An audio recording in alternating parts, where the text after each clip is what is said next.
নমস্কার বন্ধুরা। আজকে আইপিএল এ দুটো ম্যাচ আছে। আজকে কলকাতায় আছে একটা ম্যাচ, সেটা দুপুরবেলায়। আর সন্ধেবেলায় আছে মল্লানপুর, পাঞ্জাব। তো কলকাতার ম্যাচটা হচ্ছে Kolkata night Riders versus Lucknow super giant. 5 আর 6-এর খেলা। ভীষণ ইম্পর্টেন্ট একটা ম্যাচ হতে চলেছে, কারণ কলকাতা কিন্তু নিজের পছন্দের উইকেট পেয়ে গেছে। আমরা যদি একবার পিচ রিপোর্টটা দেখতে পাই, it was a sticky surface with patches lacking grass last time. Expect the same for LSG fixture. Dew should not be a factor in the second innings, although temperature are expected to be around 33 degrees during start time, which could dictate the toss decision. 33 degree centigrade আজকে এখানের weather একটু মেঘলা, রোদ্দুর অল্প কম, কিন্তু প্রচন্ড গরম। তো এটা কারা ব্যাট করবে সেটা নিয়েই এখন ব্যাপার। যদিও বলছে যে শিশির পড়ছে না, সুতরাং টসে জিতে ফিল্ডিং নেবই, এরম একটা ধারণার চান্স কম। এখন সবচেয়ে খারাপ অবস্থা আছে এসআরএইচ। 5টা ম্যাচে 4টে হেরেছে। তার আগের পজিশনে আছে সিএসকে, 4টে ম্যাচে 3টে হেরেছে। তার আগের পজিশনে আছে মুম্বাই, 5টা ম্যাচে 4টে হেরেছে। কিন্তু সিএসকে রান রেট যেহেতু অনেকটা খারাপ, সেই জন্যে মুম্বাই সিএসকে আগে পৌঁছে গেছে রান রেটের বিচারে। আজকে সিএসকে যদি পাঞ্জাবের সঙ্গে জেতে, তাহলে সিএসকে 5টা ম্যাচে 2টো জয় লাভ করে 4 পয়েন্ট পাবে এবং কম্পিটিশনে থাকবে। এবার তারপর দেখা যাক কি হয় না হয়, সেটা পরে দেখছি। আগে এই খেলাটা নিয়ে আলোচনাটা হয়ে যাক। এই খেলাটায় কলকাতায় আগে আমরা দেখতাম যে 200 রান খুব সহজে তোলা যায়, 180 রান ইজি তোলা যায়, কিন্তু কলকাতায় এখন রিসেন্টলি পিচের অবস্থা খুব যে উন্নত ব্যাটিং এর জন্য হয়েছে সেরম নয়। আমরা যদি কলকাতার যে কটা ম্যাচ হয়েছে সে কটা যদি দেখি, দেখুন কলকাতায় ইডেন গার্ডেন্সে 15 নম্বর ম্যাচ হয়েছে, কলকাতা 200 করেছিল, একদম কাটায় কাটায় 200 করেছিল। SRH 120 all out. কলকাতার ওয়াংখেড়ে বাদ দিন, গুয়াহাটি বাদ দিন, ইডেন গার্ডেন্স। কলকাতায় এটা থার্ড ম্যাচ বেসিক্যালি। কলকাতা 174 করেছিল, আরসিবি 177 করেছিল 16 ওভার 2 বলে। আগের দিন এসআরএইচ একদম খেলতে পারেনি, কারণ হচ্ছে স্পিনিং ট্র্যাক পেয়ে গেছিল কলকাতায়, এবং স্পিনিং ট্র্যাকের জন্য দেখুন কি অবস্থা করে দিয়েছে। নারিন আর বরুণ চক্রবর্তী 4 উইকেট, কিন্তু তার আগে বৈভব আরোরা আর হর্ষিত রানা 4 উইকেট তুলে নিয়েছিলেন। বৈভব আরোরা আগের দিন দুর্দান্ত বল করেছিলেন, রাসেলও 2টো উইকেট পেয়েছেন। সুতরাং আগের দিন বোলিং ফাটাফাটি হয়েছিল। সানরাইজার্স হায়দ্রাবাদ দাঁড়াতেই পারেনি। লখনৌ সুপার জায়েন্ট চেষ্টা তো করবেই কলকাতার সামনে দাঁড়ানোর। কলকাতার কিন্তু এই যে দুজন স্পিনার বরুণ আর নারিন, দারুণ একটা রোল প্লে করবে আজকেও, ধরে নেওয়া যায়। কুইন্টন ডিকক যদি ফেল করেও যায়, নারিন যদি ফেল করেও যায়, তারপর কিন্তু ভালো ব্যাটসম্যান আছে রাহানে, রঘুবংশী, ভেঙ্কটেশ আইয়ার ছন্দে ফিরে এসছেন, রিঙ্কু সিং, আন্দ্রে রাসেল ঠিকঠাক খেলবেন আশা করি। রমনদীপ সিং, মঈন আলী কিন্তু আজকে স্পিনিং ফ্রেন্ডলি ট্র্যাক হলে আমরা 3টে টপ লেভেল স্পিনার দেখতে পাবো দলের শুরুতেই। তারপর হর্ষিত রানা, বৈভব আরোরা, রাসেল, 3জন পেসার, মানে 6জন বোলার নিয়ে কলকাতা আজকে খেলতে পারবে। এই সুবিধাটা রয়েছে কলকাতার হাতে। অন্যদিকে লখনৌ সুপার জায়েন্টের অ্যাডভান্টেজ হচ্ছে ব্যাটিং। কলকাতার যেমন স্ট্রেংথ হচ্ছে বোলিং, লখনৌ সুপার জায়েন্টের স্ট্রেংথ হচ্ছে ব্যাটিং। লখনৌ সুপার জায়েন্টের এই দিগ্বেশ রাঠি, এই বোলারটা কিন্তু অনেকের নজর কেড়েছেন এবং তিনি দুর্দান্ত বল করছেন, আনঅর্থোডক্স বোলার। তিনি জোরের ওপর স্পিন করান এবং খুব সুন্দর আর্ম বলটা করতে পারেন। দিগ্বেশ রাঠি হয়তো এখনো প্রচুর উইকেট নিয়ে মাতামাতি করেননি, কিন্তু তার বলের ধার আছে। বিষ্ণয় ঠিক আছে, শার্দুল ঠাকুর ভালো বল করছেন, আভেজ খান এখনো ছন্দে লাগছে না। তার জায়গায় আকাশদীপকে অনেকটা বেশি ছন্দে লেগেছিল, কিন্তু তাও সময় লাগবে আকাশদীপকেও এই মানিয়ে নিতে।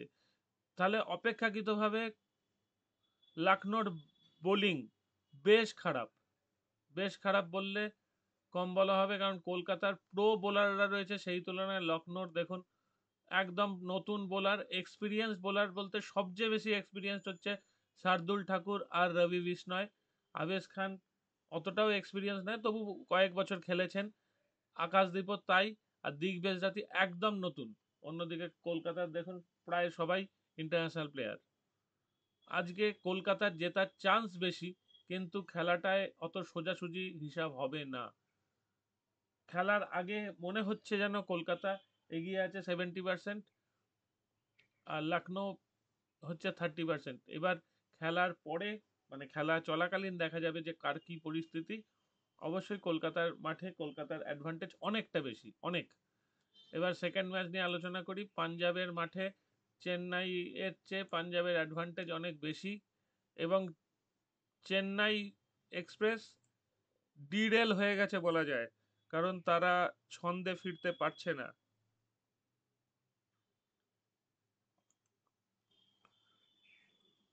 তারা ছন্দে এখনো ফিরছে না, মানে ফিরতে পারেনি। আগে আমরা একটা দেখতেও পারি যে হয়তো ধোনি উইকেট কিপিং করছেন না, এটা হয়তো ধোনি আর 2-3টে ম্যাচ খেলে হয়তো রিটায়ার নিয়ে নেবেন, যা হোক একটা কিছু হতে পারে। কারণ চেন্নাইয়ের অবস্থা আগের চেয়ে অপেক্ষাকৃত খারাপ। চেন্নাইয়ের বোলিং কিন্তু কমজোর নয়, ব্যাটিংটা একটু হলেও দুর্বল লাগছে। বিজয় শঙ্কর ভালো ব্যাটসম্যান হতে পারে, শিবম দুবে মারকুটে ব্যাটসম্যান হতে পারে, কিন্তু তাদের থেকে ভরসার যে জায়গাটা, সেই জায়গাটা পাওয়া যাচ্ছে না।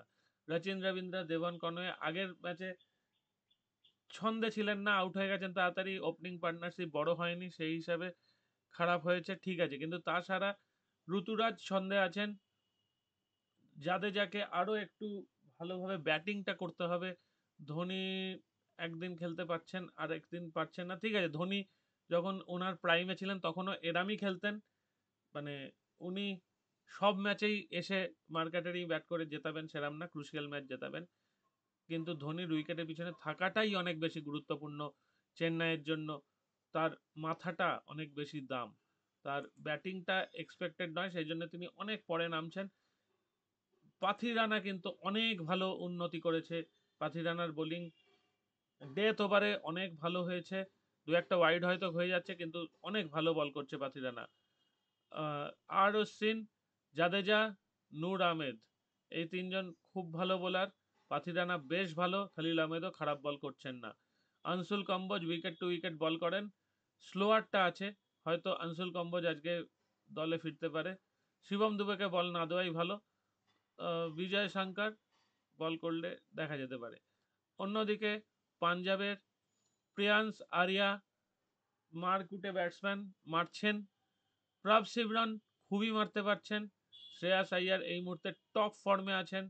নেহাল ওয়াদারা ভালো টাচে আছে। স্টয়নিস আর ম্যাক্সওয়েল ঠিকঠাক অবস্থায় আছে। শশাঙ্ক সিং ভীষণ মারকুটে ব্যাটসম্যান। হরপ্রীত বার, মার্কো জ্যানসেন, আর্শদীপ সিং ভালোই বল করছেন, হয়তো মাঝে মাঝে মার খাচ্ছেন। মার্কো জ্যানসেনকে একটু অফ কালার লেগেছিল আগের দিন, আজকে দেখা যাক। আর ইজুবেন্দ্র চাহাল কিন্তু ঠিকঠাক বল করছেন, এবং তিনি কাজের কাজটা করছেন। দু একদিন বোলারের খারাপ দিন যাবে। লকি ফার্গিসন আগের দিন যথেষ্ট ভালো বল করে উইকেট পেয়েছেন। আজকে এই ম্যাচে যদি টিম হিসাবে বিচার করতে হয় তাহলে পাঞ্জাব একটু এগিয়ে আছে, কিন্তু CSK die do or die match হয়ে গেছে। সুতরাং সিএসকে থেকে আমরা একটা কামব্যাক এক্সপেক্ট করতে পারি। কতটা কি হবে না হবে সেটা খেলা শুরু হলে জানা যাবে, কিন্তু কামব্যাকের এক্সপেকটেশন আমাদের রইল সিএসকে এর পক্ষ থেকে। আর pitch, RR breached the 200 mark at the venue in the previous game. Molanpur is among the bigger venues in terms of ground dimension. Also, temperature in the region could have touched 37 degrees Celsius. ভাবো, আমাদের কলকাতায় 33, ওখানে 37। PBK's assist coach expect the surface to play slower but not necessarily lower. আচ্ছা, slow হবে কিন্তু লো হবে না বলছে, মানে বাউন্স থাকবে পিচে। লো হলে কিন্তু মুশকিল হয় ব্যাটসম্যানদের। একটু বাউন্স থাকলে ঠিক আছে, কিন্তু আবার বেশি বাউন্স হলে আরো মুশকিল হয়। সুতরাং ইন্ডিয়ার ব্যাটসম্যানরা সাধারণত আগে আমাদের যেরম ভাবে দেখে আসতাম তার তুলনায় এখন ইন্ডিয়ান ব্যাটসম্যানরা বাউন্স ভালো খেলেন, কিন্তু লো হলে সব দেশের ব্যাটসম্যানদের জন্য সুবিধা হবে। ইন্ডিয়ান ব্যাটসম্যানরা হাঁটু বা কোমর পর্যন্ত বাউন্স, হাঁটুর ওপর থেকে কোমরের পর্যন্ত বাউন্স বা কোমর থেকে আরেকটু ওপর পর্যন্ত বাউন্স সামলাতে পারে, কিন্তু একটু বুকের কাছাকাছি বাউন্স হলে কিন্তু অনেক ব্যাটসম্যানদেরই মুশকিল হয়। হুক পুল সবাইকার ভালো রপ্ত থাকে না, সেই জন্যে বাউন্স খুব বেশি হলে মুশকিল হয়ে যায়। আর লো বাউন্স হলে বল ব্যাটে লাগানোতে আরো মুশকিল। যারা বটম হ্যান্ড প্লেয়ার তারা কিন্তু লো বাউন্সের বল বাইরে মারতে পারে, যেমন ধরুন স্টয়নিস বা ম্যাক্সওয়েল বা পুরান, এরা কিন্তু লো বাউন্সের বল খুব ভালো খেলতে পারেন। যারা ভালো হুক পুল করেন তাদের জন্য তো হাই বাউন্স পছন্দই, কিন্তু লো বাউন্সের বল ভালো খেলাটা একটা বিশেষ ক্রেডিট লাগে। যাই হোক, এটা টেকনিক্যাল একটা আলোচনা, চেষ্টা করলাম।